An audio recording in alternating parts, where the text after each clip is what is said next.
بسم الله الرحمن الرحيم. الحمد لله رب العالمين حمدا كثيرا طيبا مباركا فيه. waxaan rabaa inaan ka hadlo arintii wali waxaan daba socdaa hadda koorna aan ka hadlay oo ahayd agaasimaha guud ee gaadiidka wasaaradda gaadiidka ninka la yiraahdo Bashiir Macalin Cali waa nin u gafay dadka deegaankan koonfur galbeed ku tilmaamay wacala Itoobiyana wal ilaaha idinku dhaafay ninkii ya shaqeynay dawladii ilaa ay hadda ma xirin wax kama qabanin shaqadii kama buranin waxaan rabaa ninkaas in talaabo cad laga qaado taada kala dawladda sideedaba duulanay ku soo tahay koonfur galbeed marna waxay leedahay hal isu yimaado madashi xamar hal yimaado ma la tagay xamar sababta waxa waaye dadkii loo gafay dadkii la dhibaateeyay dadkii waxaan ahayn lagu tilmaamay oo runtii ilaa ay haddana dawladii aysan waxba ka qabanin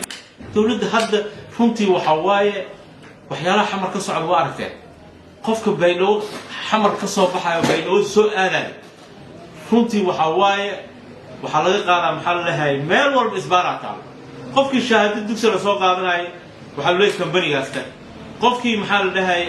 ticket goosanayo waxa lagu leeyahay markuu soo goosto bacdi sahalka maanta waxa la ii sheegay gabar oo ticket soo goosatay ticketkeeda oo WhatsApp-ka ugu jiro oo mobile-keeda ku haysan waxa la qasab ma bixaysid printer-ka lacagtiisa bixi $3 waa mashruuc ku talagal oo shacabka lagu dhacayo dawladii hadda saa ka warqabtay dad badan ayaa shaqadooda maxal lahaay dadka lagu bedeshay annaga heshiis ma banihin ma la aadi karo madal wax ku saabsan hadda madasha waxay furnaanaysaa markaan waxyaalaha ay dadkan ka cabanayaan wax laga qabto awood qaybsiga si sax ah in loo soo celiyo ayadoo awood qaybsiga la soo celinay ayagoo dadkii la dhibaateynay ayagoo maxaa la dhahay runtii wixii xuquuq u lahaayeen ciidankii aan la siinay oo runtii maxaa la dhahay dhibaatooyin badan oo weerar oo dhinac walba ay jirto haddana waxa ka sii daran ninkii maalmood ummad dhan dhahay waxa way wacala Itoobiyaan way hadda shaqeynay agaasimahan oo la yiraahdo Bashiir Macalin Cali ilaa hadda xilka laga maqaalay ani waxaan soo jeedinaa siyaasi weyn ahay musharaxa koonfur galbeed ahay من فضلك ومدة كونفور قلبك ومدايسان تاي هاد وحكو مدايسان تاي محالة لها إني دنوه كتشدان وحين نقم مقان سياسيين لكيان ودن كان دنتان دل كان للدفاع ودنهينا خاص كان أنا عسكري دولة فدرال كا حمان أي نقص ميسي وانا قعم بدحيسي حويراتي كما ترسنين أنا يصير أنسوي جيدين هاي لقم الرئيب اللي حل مانو بيلو وصو صعلو إلى بورك مقدشة ونصيب درتي وين أدوى نكان بشير معلن علي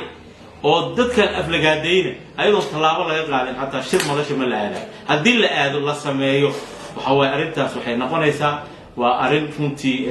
أيضا أو ضد كوحيسن أقولك إلا سماه معه شر لا يسومه إيمان كر إلا لباتوين كي جري لحليه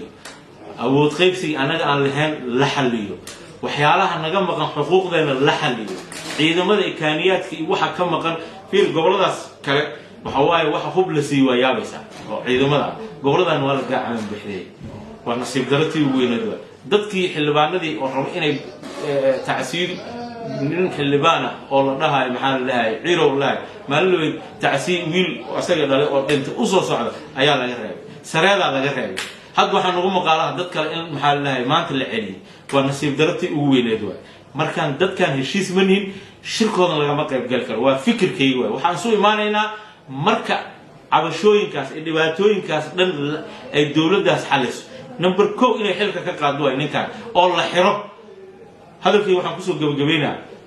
haba yaraatay yaa la aadin waa fikir aniga ay soo baxay way shirkaas madasha oo lagu balansan yahay maalmaha soo socda hadalkii waxaan ku soo gabagabeynaa